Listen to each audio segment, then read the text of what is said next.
Hello, everybody. Welcome back in. This is Pro Football Enterprises. We have changed the name again for reasons I won't go into.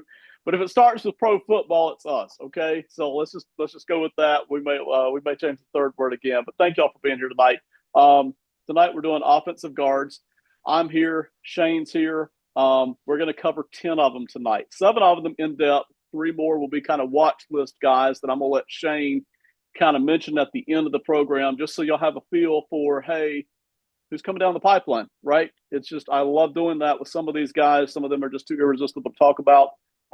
If you're not into interior offensive linemen, and I assume you are because you clicked on this video, but if you're like, hey, I want more, we got more. All right. On this same channel, on this same playlist, we've got 12 quarterbacks already that we've already done pretty in depth. We've got 12 wide receivers that we've already done in depth. We've got 8 offensive tackles that we've already done in depth. That is 30 NFL draft prospects, including a couple of watch list guys that we have already done this summer. And listen, that the way we structured this, and we'll jump into these guards and centers here in just a minute.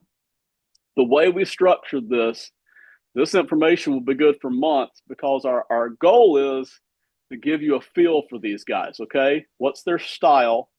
What's their strengths and weaknesses? And that won't largely change until you start getting maybe midway through the 25 college football season, okay? So this stuff here, a lot of it will be good for several months, and then even part of it will be good their whole time because some of it is stylistic. All right, so Shane, how you doing tonight, and are you ready for this?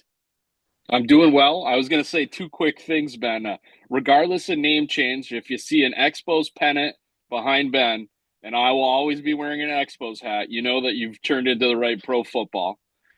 And then I feel like you covered, we've already, if you're not into offensive linemen, you're probably in the wrong spot for this episode. But I would also say if you're into offensive linemen, as you showed the box score network behind you, if you're a glutton for offensive linemen, you can join Ben and I on the Simon and Friends podcast and hear offensive line talk for 3 hours. So if you're a glutton for this type of punishment, there's ways to listen to us talk about the big fellas.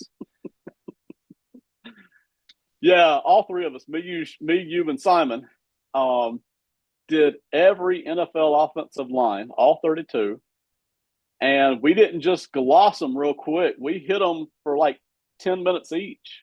So we hit the starters, we hit a couple of backups. That's about 220, 250 players we covered, offensive linemen, just for the NFL teams. All right, so we did that, and we got 10 interior offensive linemen for you here tonight.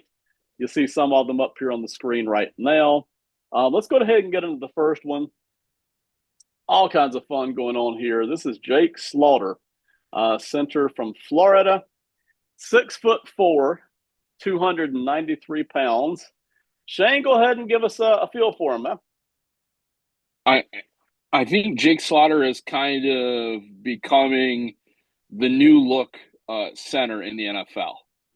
You're starting to look for a bigger guy that can still be a little bit lighter on the weight, Yeah. but this grasp of now having 6'4", 6'3" guys where your center could be anywhere from 5'10" to 6'1" for a while in the NFL.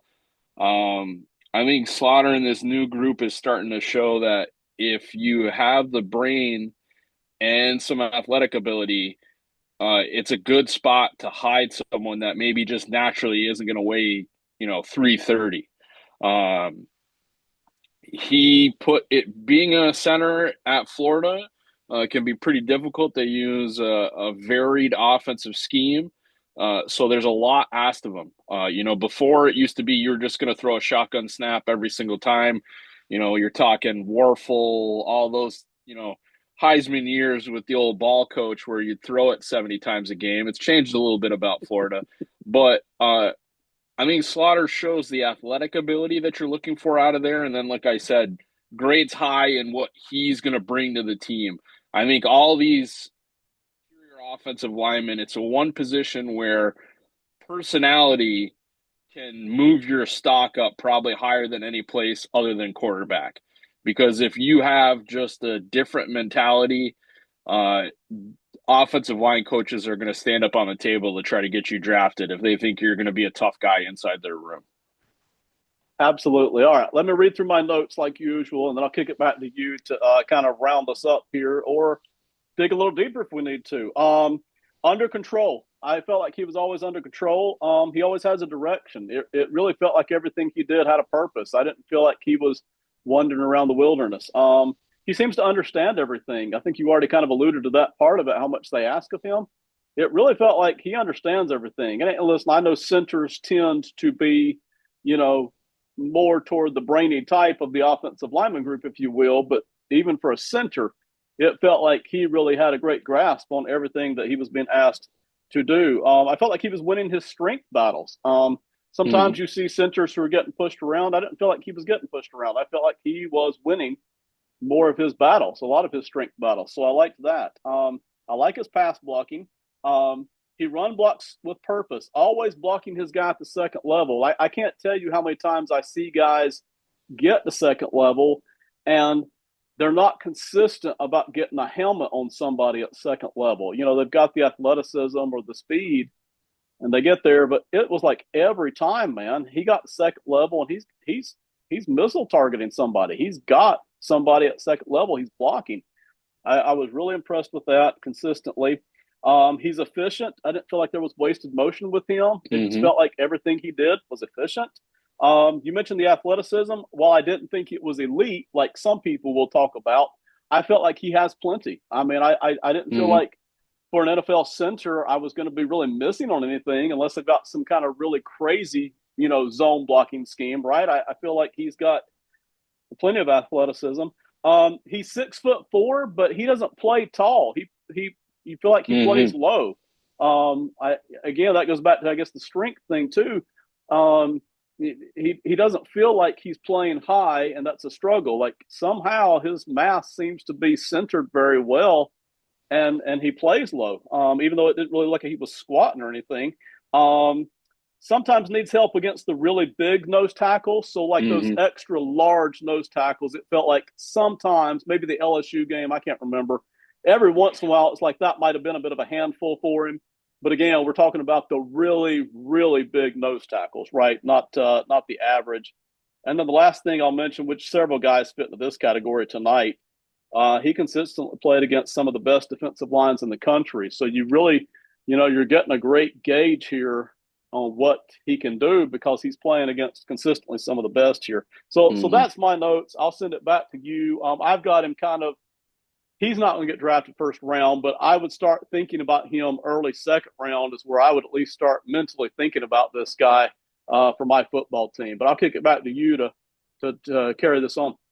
Yeah, a couple of things to hit off that you really brought up excellently, Ben, is when you look at Jake Slaughter, first of all, especially in a huddle, I noticed it really when you mentioned LSU. Jake looks like a tight end that just got out of the wrong position when he's in that huddle. He carries that 293 like he looks like he weighs 260, not 293. Right.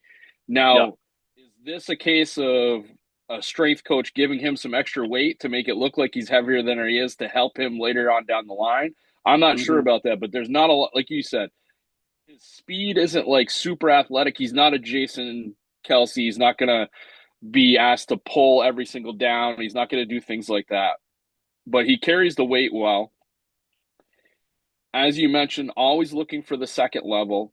Unless you play against the three-man front an awful lot, which has become not so much in the SEC, but in a lot of other conferences, they do play a lot of three-man front with a bunch of different things behind it. When you're the center, you generally don't have a direct block. It's your job to either help your guards to the left or right or to go to the second level, and that's exactly what Jake does.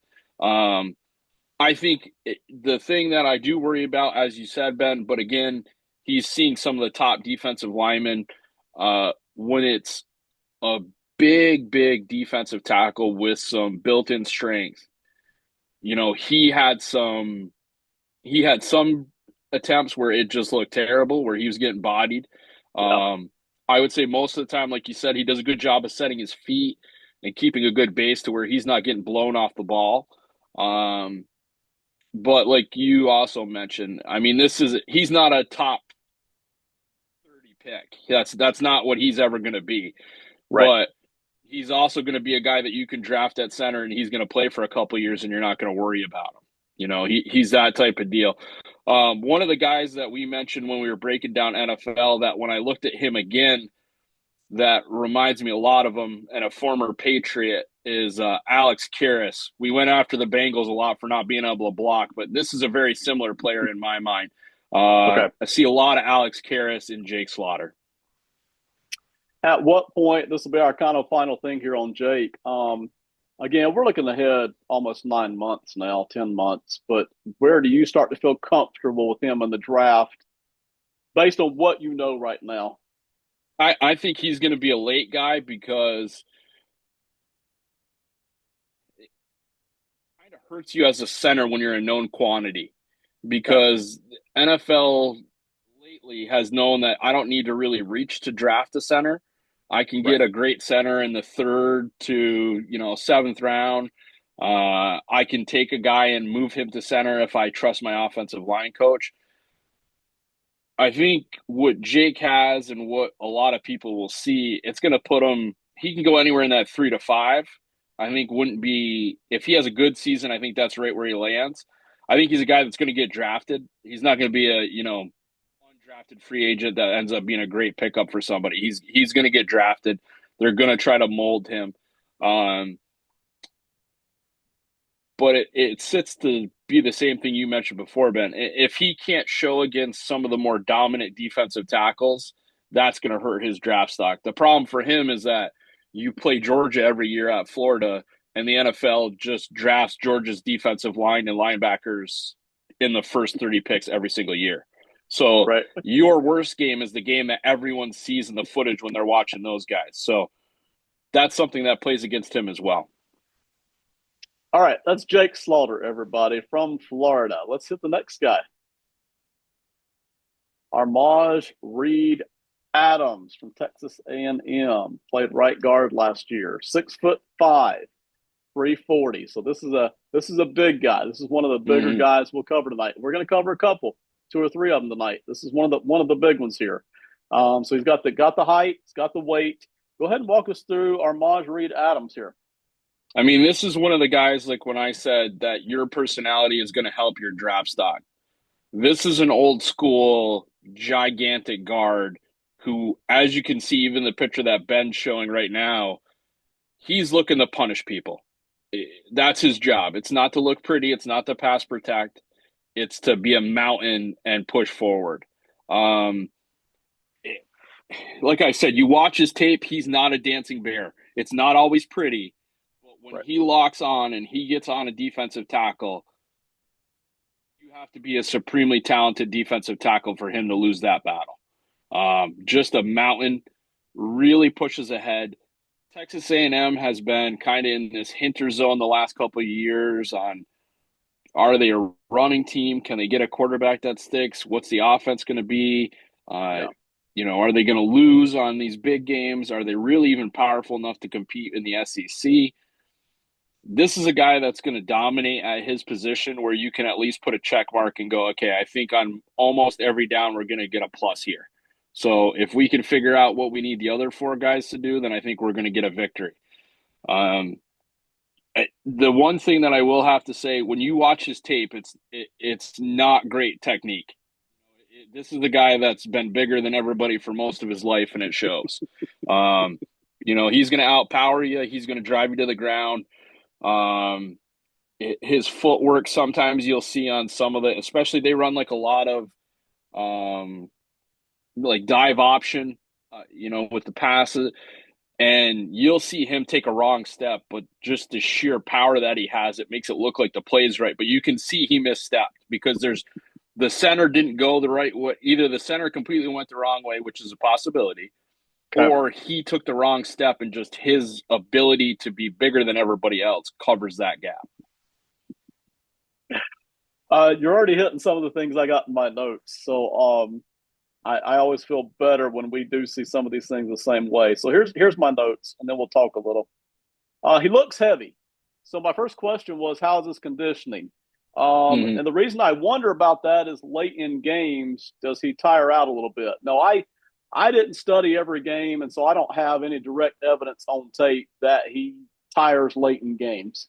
But it was just a question I asked because he does look a little heavy when you first turn on the tape, right? Um, Good athleticism, but not elite. Not a guy I want to run around and do a lot of zone blocking. I'd prefer him to largely stay there at that spot. Um, Here we go. This is where I got some of you at. Some of the film felt a little sloppy, a little lazy. It Hmm. really did. It felt like he just didn't need to be too worried about the technique at all. I did feel like he was winning most of his hand battles, hand wise, strength wise. He felt great there. Um, what else here? Put a bunch of guys on the ground. You talk about at times Hmm. just dominant. Put a ton of guys on the ground. So when you watch his highlights, you're like, oh my gosh, this guy's a beast. And he is, but he's not consistently a beast. There's times where he just doesn't do that. Good run blocking, good pass blocking. So I'm not worried about him on either front. I wasn't thrilled with his goal line stuff. I just didn't feel like Hmm. he got low enough, grit enough. Again, for a guy that big, I'd love for him to move mountains all the time. At goal line, it didn't always feel like he did that.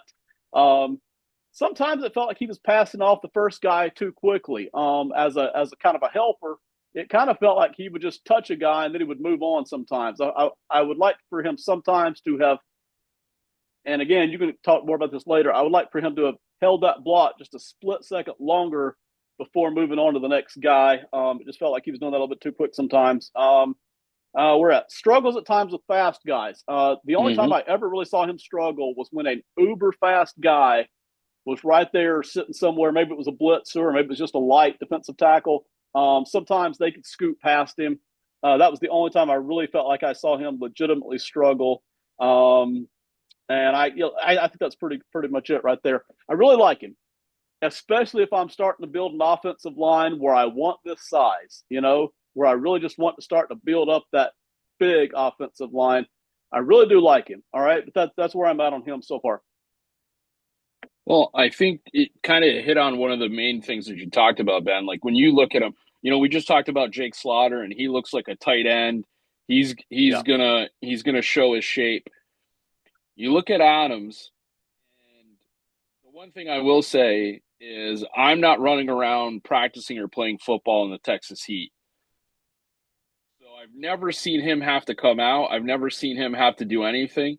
But I will say exactly like you said, you can tell he's 340 if not heavier. When you right. see him play, he's carrying that weight. Like that is he I would say he's probably closer to 360 than he is to 340. Yeah, We'll see how that plays out during the year this year. Um, I think you hit on it, Ben. The weakness he has, it's technique. It you can see where defensive coordinators decided like here's the way we're going to beat him. If he gets a hold of you, you're in trouble. But if you can get right. fast, if you have the talent and the speed, you're going to have a field day because you mentioned, and I don't I've followed a little bit of Texas A&M because for the last couple of years they've been able to throw enough money to get a lot of 5 stars to come on that offensive line, but they haven't really performed. So when you watch the Right. offensive line as a whole, I was not impressed with the offensive line play for Texas A&M last year to begin with. Uh, as you know, a Notre Dame fan, so I've seen him a couple of times play in that same situation where you could see that a skilled defensive coordinator started to pick apart weaknesses against those guys pretty early on. Um, the thing for me that you mentioned, he doesn't, which is an oddity for a guard, he doesn't do a great job of setting that post foot that you're going to have closest to the center, where if you're going to double team right down the middle of the lane, you stick with that center and then you don't release until you're sure that that block is assured. A lot of times, as you mentioned, and goal line, it really botched him up a couple of times, where they didn't stick long enough on the double team. He went to try to go move to the next one, and you see 2 linebackers and a safety come through the hole and obliterate the running back. Yeah. Is that maybe a play? Like I said, not having the all 22 film and be able to know what the play call is, sometimes you could be like, that was a bad read by the quarterback. He should have switched us out of that.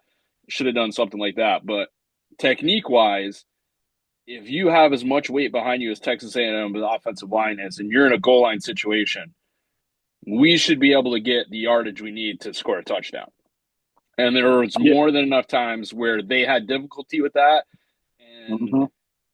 for you not to run the ball behind a guard this big every single time also tells me a lot about what's going on. It really does. It really does. All right. So in my head, I'm an NFL team. I just see this size, and I see him putting a Mm-hmm. lot of people on the ground. I'm already interested in him. Excuse me, somewhere in the middle, second round, top 40-ish. But the technique does bother me. I'd love to see him come right in off the bat in 2025 and show that he has spent the past several months working on that to where I really feel good about him walking right into my NFL team day one and filling a spot. Based on what we know right now, though, still sloppy. Where are you comfortable at taking him in the draft?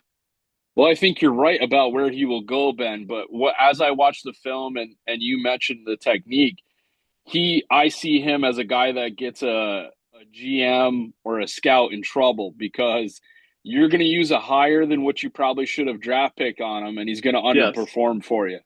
You right. know, you don't really want to kick the Giants when they're down, but this is a guy that the Giants are going to draft, and they're going to talk about him all preseason about how he was so tough against North Dakota State and Tarleton Right. State, and then he's going to bring that to the NFL, and the next thing you know, you're pulling Jackson Dart out in an ambulance. That's the type of guy that I Right. see him at right now. The size is intriguing. You Yes. can't. There's just not, even in the NFL. There's not guys that are just that monstrous and play that Right. way. But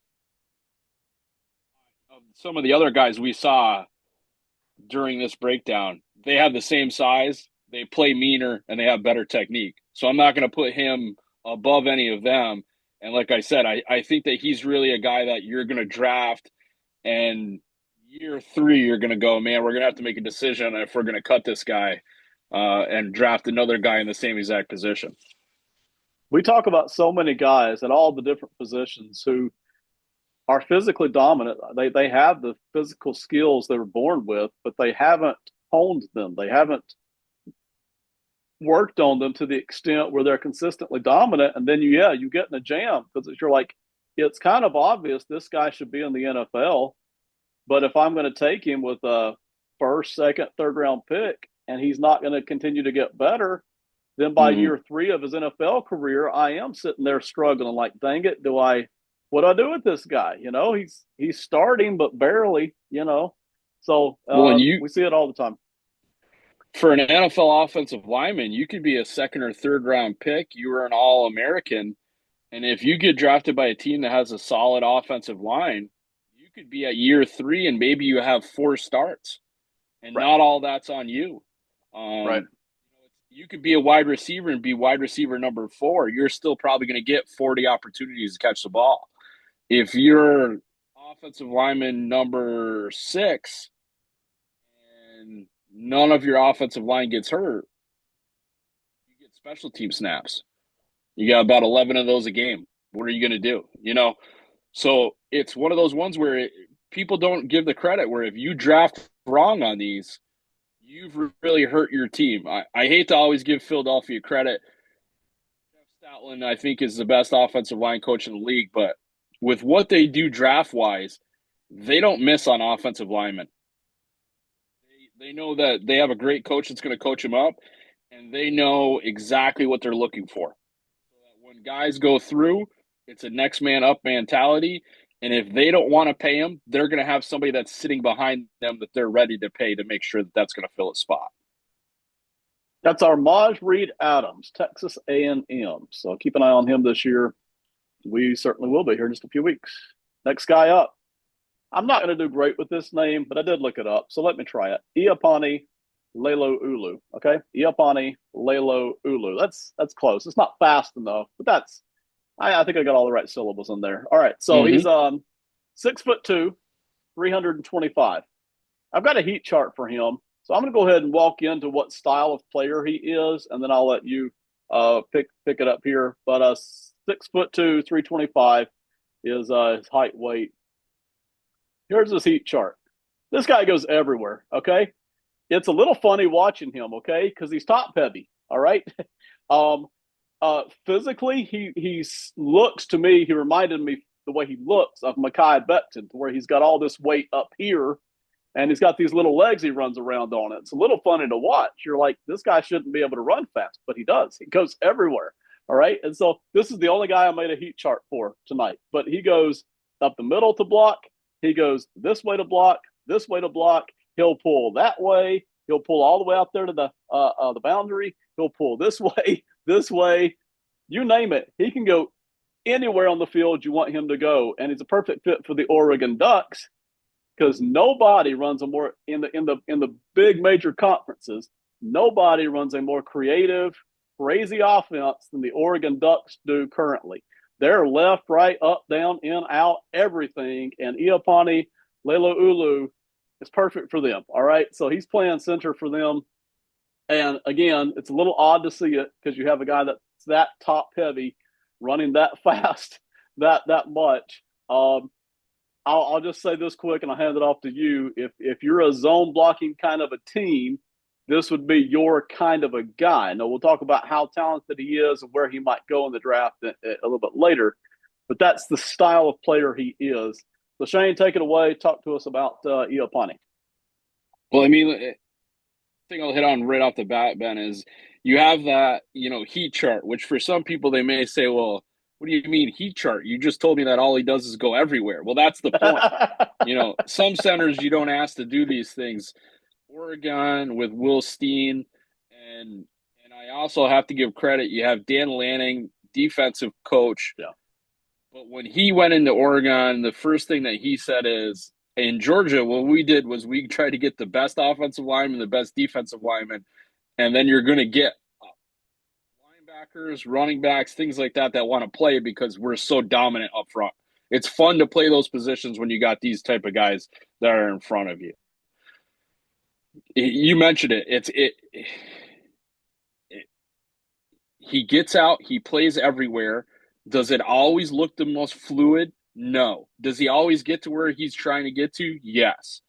Oregon, like you mentioned, they ask an awful lot of their offensive line.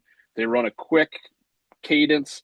They've done a great job the last couple of years of getting guys drafted. The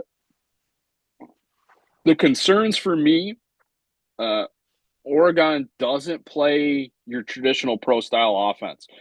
So when you're asked to do these things at a college level, and then maybe in the NFL, you're asked to go against some of these bigger defensive linemen, some guys that are stuck in their positions, and you have to road grade and move people out, sometimes those athletic steps are not going to be exactly what you need when you change and transition into the NFL. For me, I'm not, again, as a center, your number one job is to get the ball to the quarterback.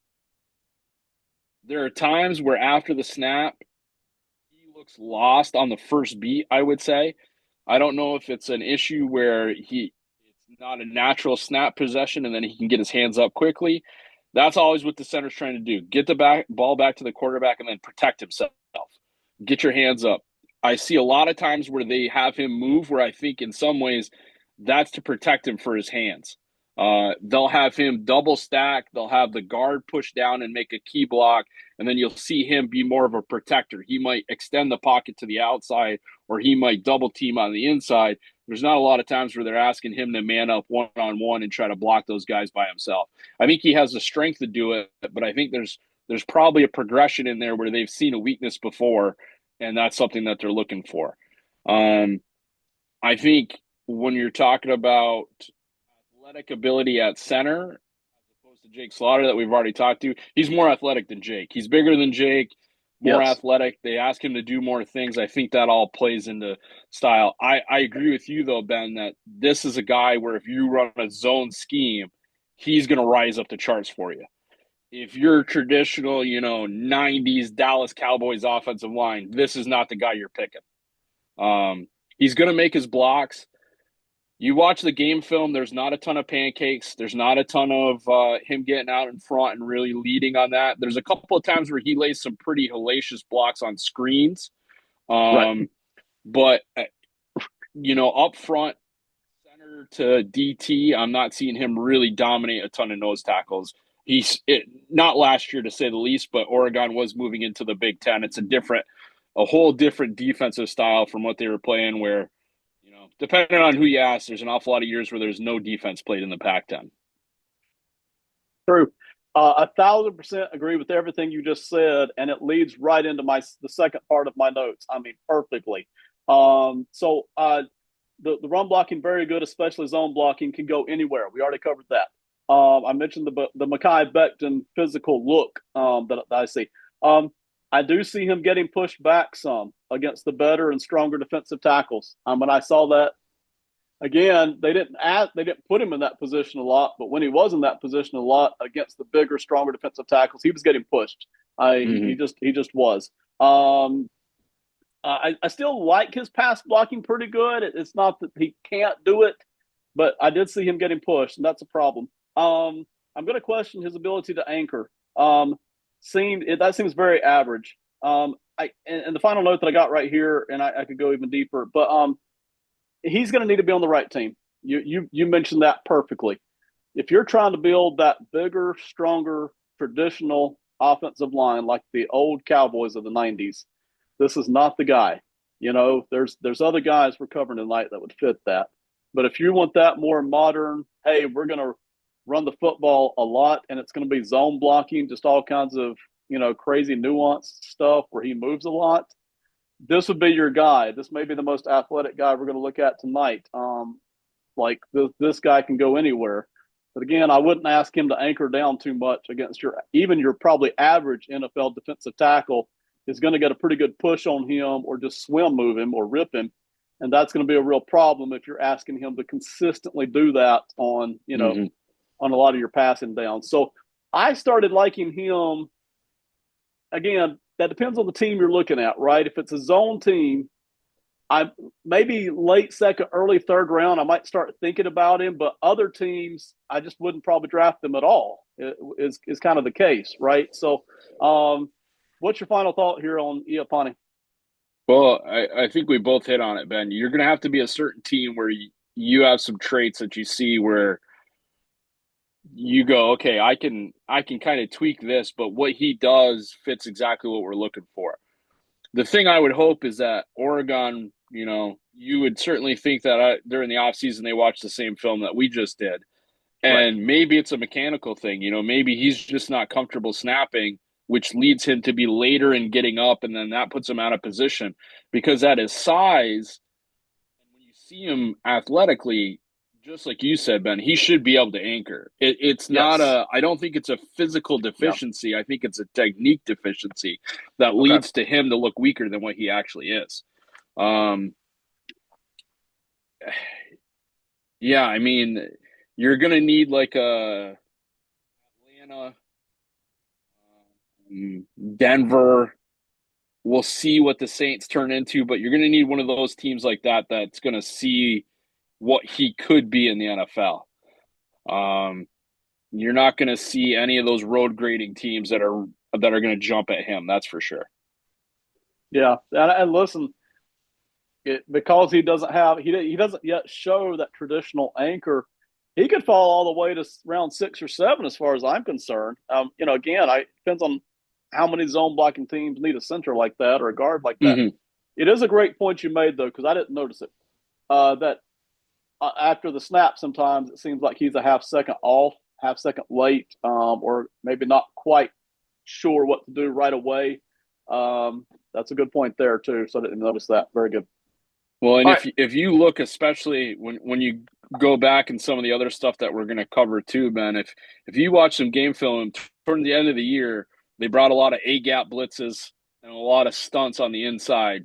What that normally tells me as an offensive line coach is that somebody has read that this is where the weakness is, and we're going to try to attack it.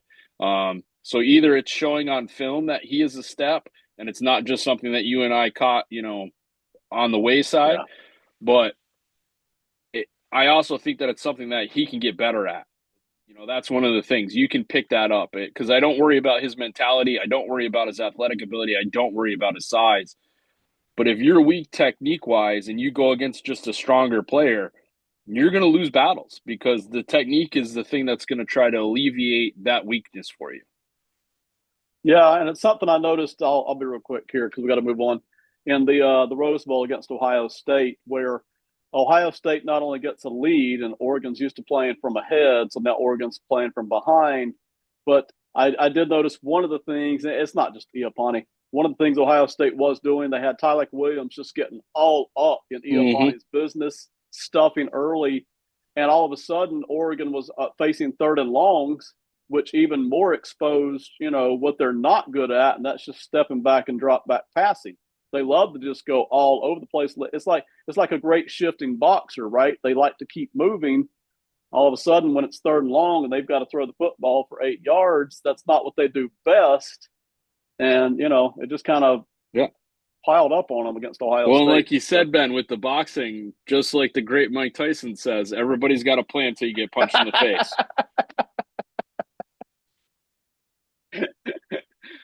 With that, we're gonna move on. I got two guys here. Okay, we'll talk about them both. Cayden Green from Missouri and Connor Lew from Auburn. All right, so let's start with Cayden Green. He's 6'5" and he's 320 pounds, and he's playing left, or he was playing left guard for Mm-hmm. Missouri. Shane, take it away. So, full disclosure, I have enjoyed the last couple years watching Missouri's offensive line. Yeah. They have started to pick up the offensive line. They've brought back a running game that was non-existent in Missouri for a while.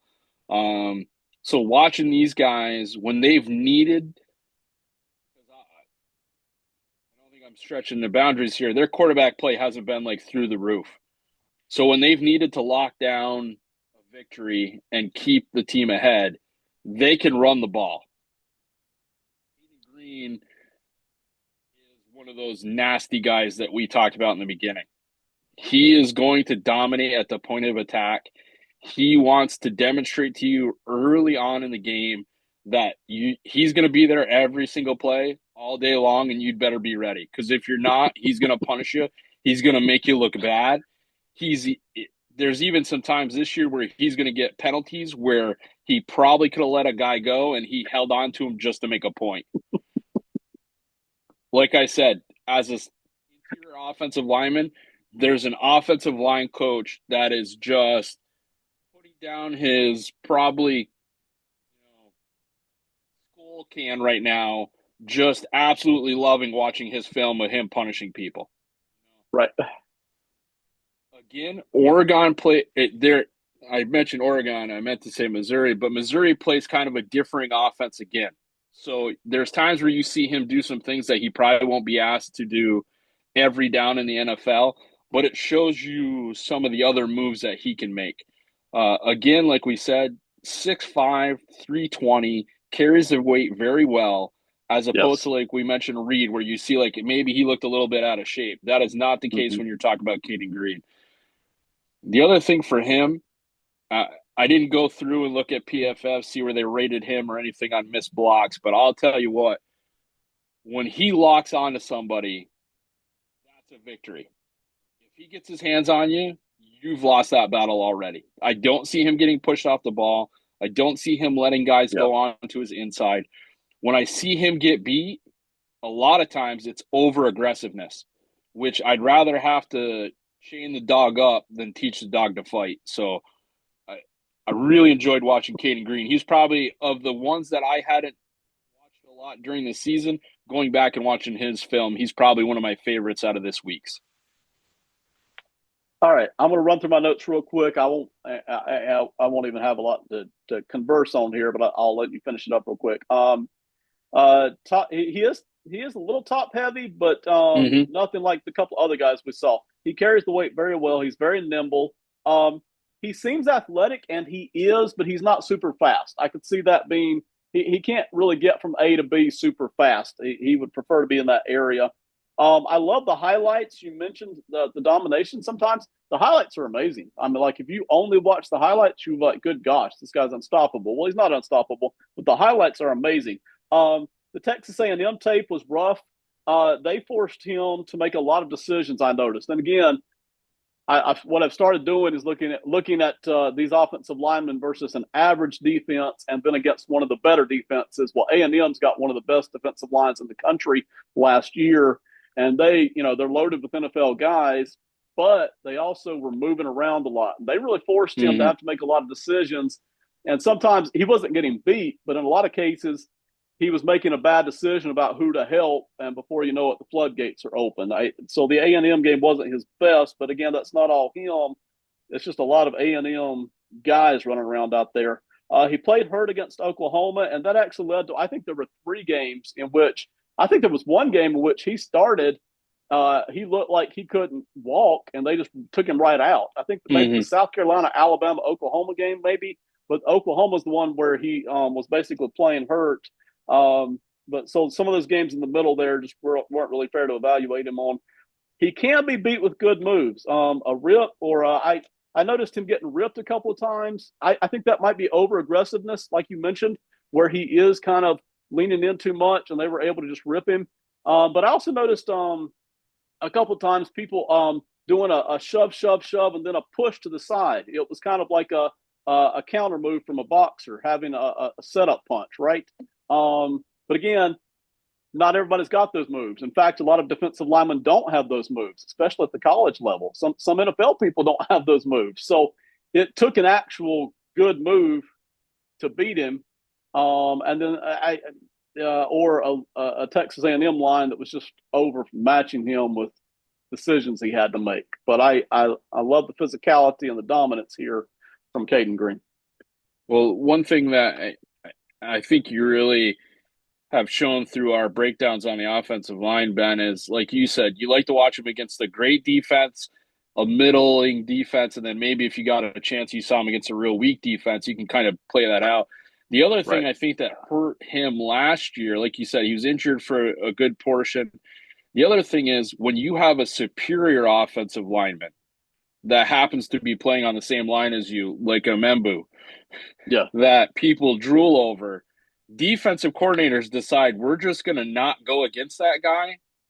Let's find out where the other weakness is.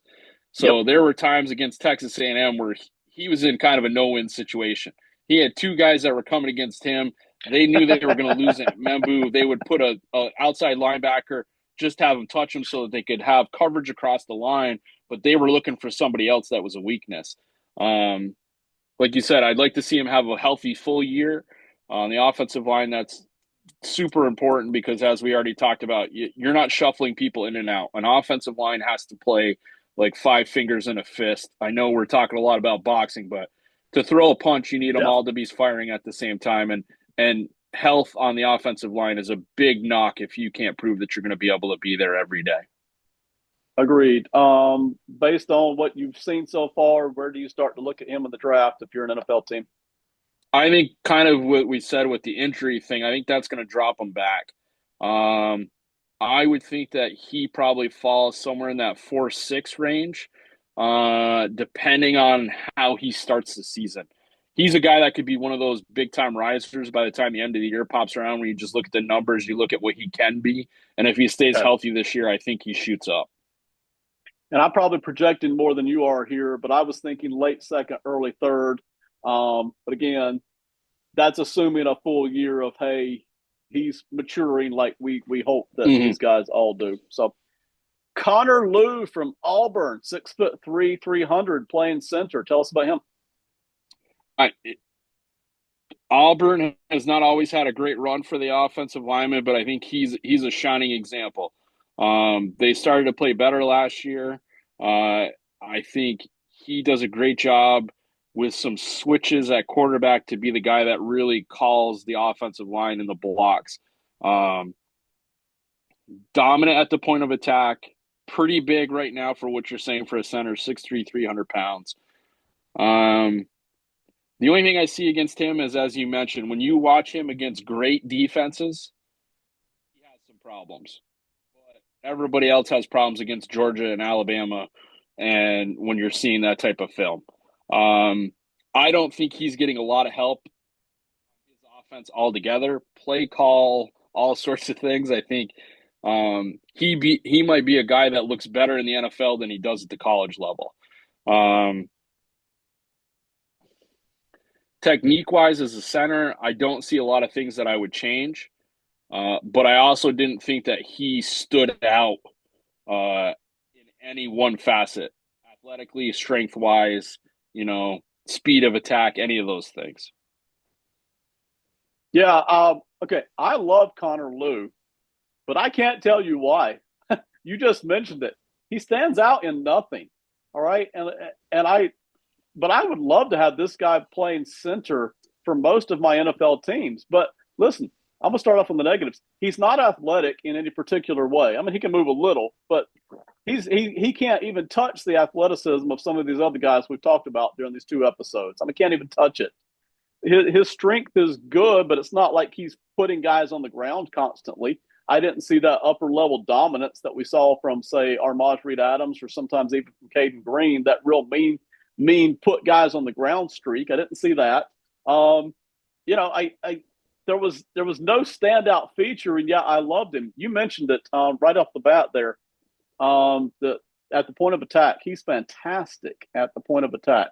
More of your old school kind of a center. So let me run through my notes here. There are a few times he looks a little bit awkward and off balance, maybe leaning a little bit too much, but that's not very often. He gets good drive. He is almost always, especially in the run blocking, driving forward. Almost always. I rarely saw him getting pushed back. So much so, Auburn loves to run the ball right up the middle, right behind him. I mean, time after time after time against good SEC defenses, they love to just run it right behind him. And he's the reason for it. Matter of fact, the one defense I did think he played good against that was good was the A&M defense that we talked about being so.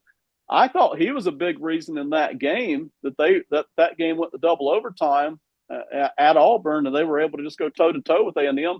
And I looked at him in double overtime. He didn't look tired. He looked fresh. He was still pushing people. And that A&M line constantly rotates people in and out like most defensive lines do at the Southeastern Conference level. And they're switching and doing all kinds of stuff. So I don't ever see him being like an all-pro at the NFL level, maybe an occasional Pro Bowl. And I don't know what there is that I would love about him that I would say, hey, that's an NFL attribute. But I just thought he anchored so well and drove forward so well at the point of attack that I really would like to have him. And I thought his pass blocking was pretty good too. He didn't look overmatched, even though I didn't think the rest of the people on the Auburn offensive line could help him all that much, to be honest. I always thought he was holding his own. So I'm honestly feeling like, man, if I could steal this guy early in the third round because he doesn't stand out, I'd feel pretty good about just putting this guy in at center for probably several seasons for my NFL team. But that's where I am on Connor Liu. Well, I think you're dead on that, Ben. I wrote on my notes, first thing I wrote was grunt. He's good. He's going to do the job you put him in there. He, like you said, not outstanding in any of the things that you're generally looking for. He's not going to be the first guy off the bus. He's not going to be drooling when he gets off the bus. He's not super, at 6'3" and 300, you're a big center, but you're not big for everybody else. Right. The other thing I see for him is that he's a guy that I would think they would play him as a swing offensive lineman. You're going to say, okay, I already know you can play center. You're going to learn left guard. You're going to learn right guard. So that if anybody gets hurt in any of these positions, I can use you. I think that's how he makes his money in the NFL. He's going to be able to handle any of those interior spots well enough for them to trust him to play. I don't think he's not a center. If you have a center that's in place, he's not the guy you take a draft pick to use him to replace him. Right. He's going to be a guy you're going to put on the team. You're going to mature him. You're going to get him ready to where he can help you across the line. But I don't see him as a standout at the next level. But like you said, he could also be a guy that's still playing 10 years down the road. Yeah. If he was my best offensive lineman, then I've got one sucky offensive line. But, if I've got some talent around him and I plug him in the middle, Oh, I'm feeling pretty good. I really like what I'm getting right there, even though talent is not amazing in any way. Okay, let's run through a couple more guys here. We've got Logan Jones from Iowa and Jaeden Roberts from Alabama. So Logan Jones, 6'3", 293, and sorry, give me 1 second here, playing center for the Iowa Hawkeyes. I mean, when you see Logan Jones on tape, if you were colorblind, you'd still know that he played for Iowa. Like there's a certain look, a certain cadence, a certain Yeah, way that those Iowa offensive linemen, almost all of them wrestled in high school. They all have a certain look. They're going to attack the ball. Logan Jones is a smart kid too, so you're going to have that. I think having Iowa and that mentality in front of you, you play in a run heavy scheme already. I think this year it's going to become even more run heavy with an actual quarterback behind them. Uh, Plays well against the Big Ten. You know, he's an all Big Ten yeah. guy. Can he put on more weight? Yes. But this is the guy where he's not going to shine in any particular thing like we've kind of hit on a lot of these interior guys. But just the fact that you don't see him make mistakes. Like Right. he's going to do what he needs to do. Offensive linemen at Iowa have been well trained. They normally go on to a pretty long career in the NFL, and I think Logan Jones is going to be the next one that comes out of that factory. I'm going to read my notes off real quick. We're going to move on to Jaeden Roberts. Uh, Basically, what you said: solid, not overwhelming, technically sound and balanced, like like most of the Iowa offensive linemen. He held his own against Ohio State, which is one of the better ones, right? One of the best in the country. He was. You could see him kind of struggling, but he was holding his own against that overwhelming Ohio State defensive line.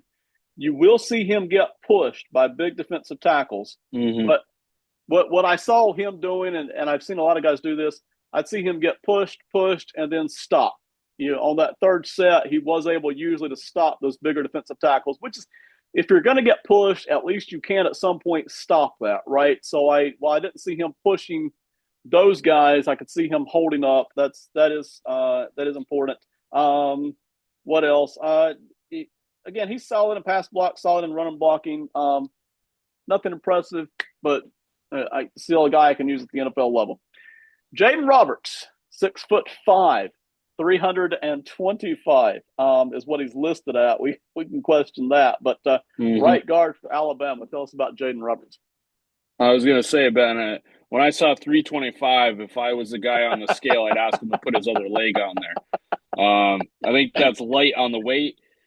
As I just mentioned with Iowa offensive linemen, there's a certain look to Alabama offensive linemen over the Yes, last 15 years.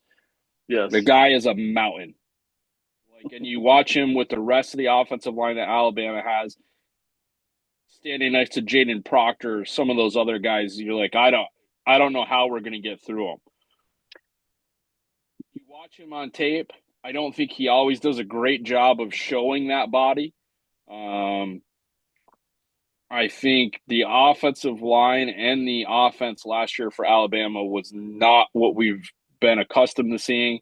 So I think that showed somewhere in there. He's a guy, though, we often say this, if you only watch highlights, you would be absolutely obsessed with how Jaeden Roberts plays. When he yes. looks great, he looks outstanding. Are there still some plays though where you're just going, I'm not quite sure what's going on here, and I don't understand how a 6'5", 350 is not blocking this guy in front of him? Those are the questions you have. He had a rough go against Vanderbilt. He seems like he plays up to competition. Those are worrisome things for NFL guys because they're not going to teach you to be a tougher person in the NFL. That's not what the NFL is for. You know, like you don't pick up a ton of extra skills when you get to the NFL. You need to be a combined product and ready to go. Those are the things I worry about for him. Just from a sheer size, athletic, speed factor, you're going to take him. He's a 5-star. Like, there's a reason why he's at Alabama. This guy wasn't. Every other team would have loved to have him and to deal with the issues that we're going to talk about. But, Right. Yeah. you know, Out of the guys we saw, I can get the same height and the same thing out of some other people. So you'd like to see Roberts kind of really put it on this year for him to move up on draft boards, in my mind. Totally agree. When I look at 6'5", 325, and he's really 350, I'm drooling. I'm like, my gosh. And you watch him move, he moves pretty good too. I'm like, my gosh. And then you turn on the highlights, you're like, my gosh, I got to have this guy. Because at times he's physically dominating. I mean, literally, totally, utterly, completely physically dominating. He at times he'll throw guys on the ground and just kind of lay on them, you know? I mean, just mashing people. Reminds me of Rikishi, the WWE wrestler from years ago. It's like, they just throw them on the ground and sit on them, match over, right? And you're like, but if you watch the film the way you and I do, and most people do, you're like, oh, well, it's not as great as I thought it was. I did notice. I'll hit the notes real quick. I love the physicality. You can dominate and overwhelm, but it's a little sloppy. Sometimes he's holding. I've noticed him just flat out holding, and he doesn't even need to. He's just, I don't know why. Uh, I don't know where my note went. But anyway, I watched him against LSU and Georgia on purpose. I was like, well, what is he doing there? And he wasn't dominating them physically. All right. So you've got Georgia loaded with NFL guys, right? And you've got LSU who's got some NFL guys, but even the guys of theirs that aren't NFL, they're top end college guys, right? He wasn't dominating those guys. And part of that is so many of those guys are working on their game. They're working on their technique. They're big and fast too. And so he can't just throw them around, and he's not working on his game, I don't feel like. So I really would love to see him right now and for the past few months be working on his game, because he should be dominating every play, even against Georgia and LSU. And he just, he didn't look bad, but it just looked sloppy, like he hadn't really put in the work, to be honest. So that's where I'm at on him. He's going to be in the NFL, and he might turn out to be a great one, but I just need to see him improve this technique and be a lot less sloppy. Mm-hmm. Any more thoughts on Jaeden? No, I mean, I think we saw very similar things from the tape, Ben. Yeah. I just was expecting more going in. He's a name that got thrown around a lot. Sometimes it's just helpful to be at Alabama. You're going to get mentioned. Right. And like I said, we already talked about Cayden Proctor, so people were already watching. It's tough. Again, you see somebody the size of Cayden Proctor and what he can do, and then you look at the guy that's next to him, and he doesn't have that same thing. I think there's a little bit of shine that comes off him for that, but if he puts it together this year, he can move up. But I think the NFL teams are going to see a lot of weaknesses in his game. Yeah, agreed. He'll still be drafted somewhere, and maybe very high. I mean, physicality alone is something, right? But how badly am I going to want him depends on what he shows me this year in 25. So here we go. I got three guys here. I'm not going to take much time on these guys. I'll let you hit them. But these are our watch list guys, okay? Our 2027 watch list guys. These are guys who won't be in the 26 draft. They're just not eligible. But they got a good chance of being in the 27 draft, and they're just too good for us not to at least mention here for a couple of seconds. So we've got Alexander Deuced here from Arizona. He's 6'7", 332, just transferred from Northwestern a couple of months ago. Aiden Banfield from North Carolina, 6'3", 300. And Tyler Mercer, 6'4", 300, playing for Kansas. I believe he transferred from North Texas. Is that right? North Texas, yep. Yeah.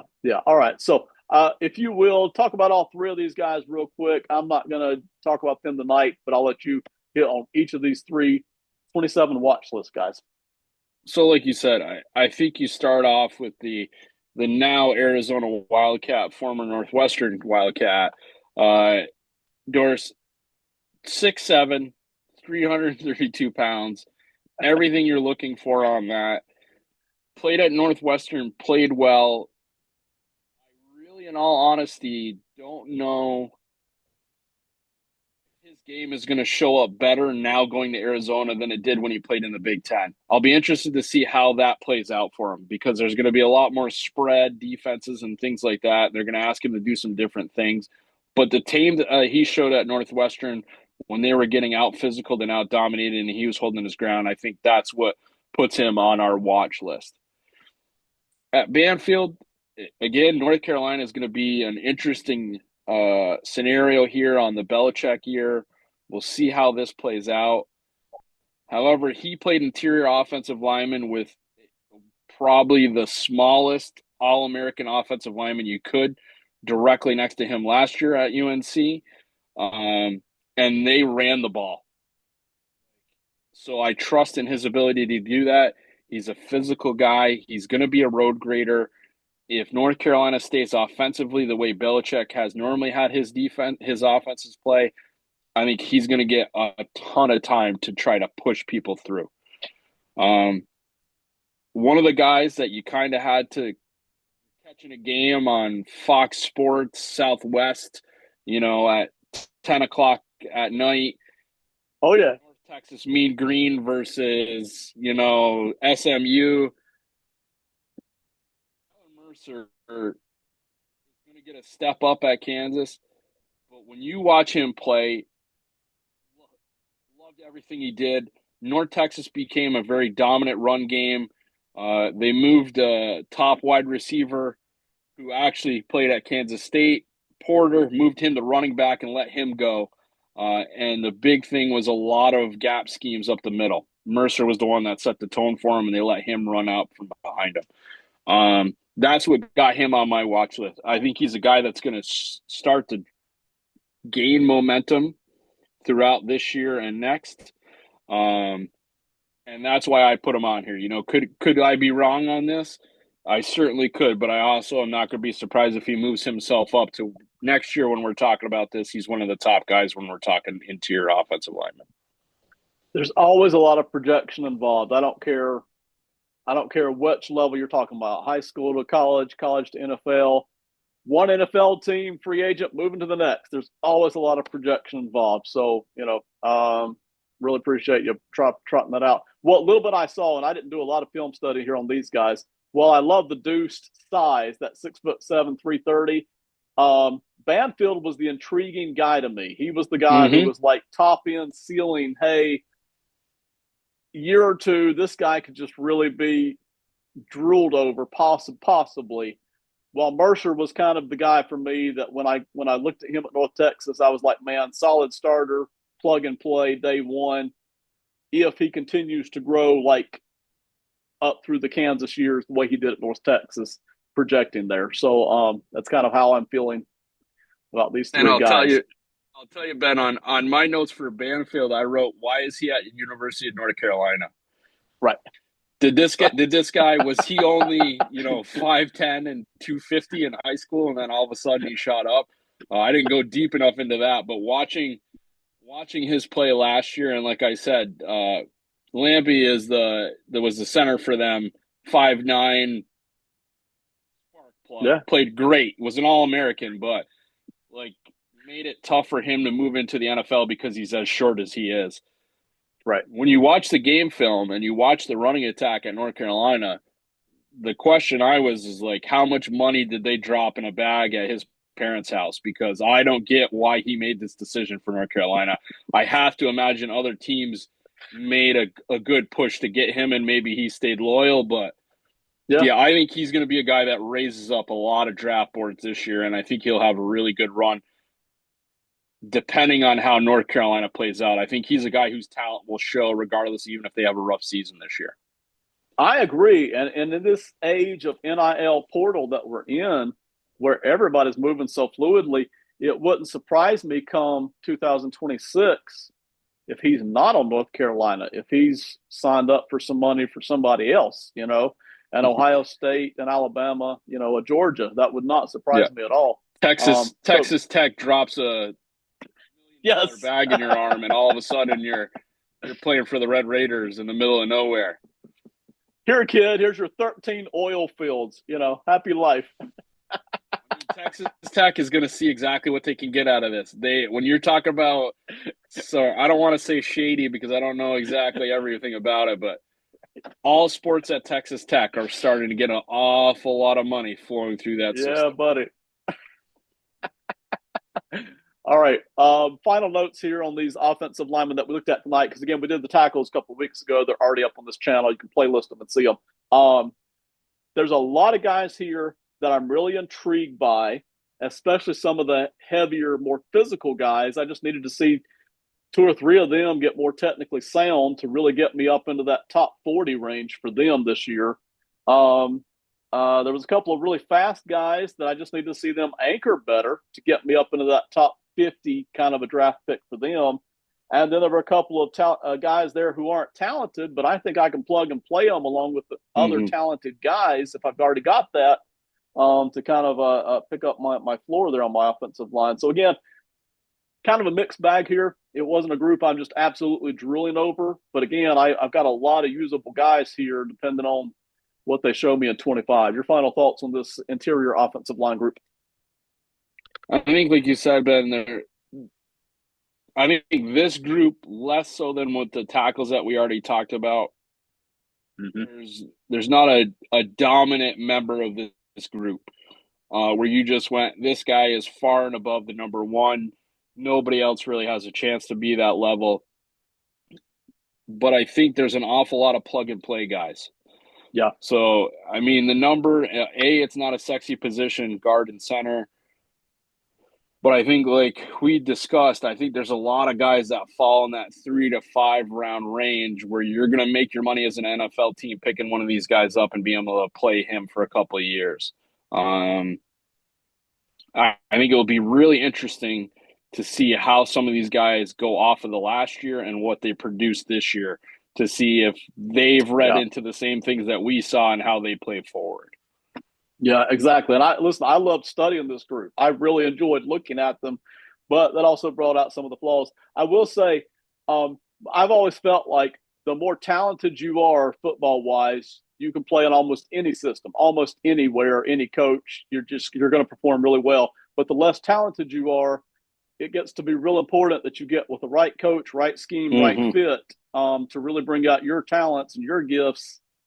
Because if you're not, you got no chance. You're going 2 years and you're done in the NFL, So that's my feeling. Everybody, thank you so much for listening. If you've hang on for this long for interior offensive linemen, we appreciate it. You're a sicko just like us, and so we're glad to have you. Next time, 2 weeks from now, coming out, I guess it's early August now. Early August. We got 8 more wide receivers, okay? We've already done 12, and there were 8 more. I haven't seen a highlight wide receiver yet, but boy, it's a deep group. And there were just several more I just couldn't leave off. So we're bringing 8 more wide receivers to you in a couple of weeks, and that'll bring us up to 20 wide receivers that we've covered just during the summer. So stay tuned for that. Thank you, everybody, for listening. Shane, thank you as always. Excellent work. Really appreciate you bringing all the expertise. Everybody have a great one. See you next time.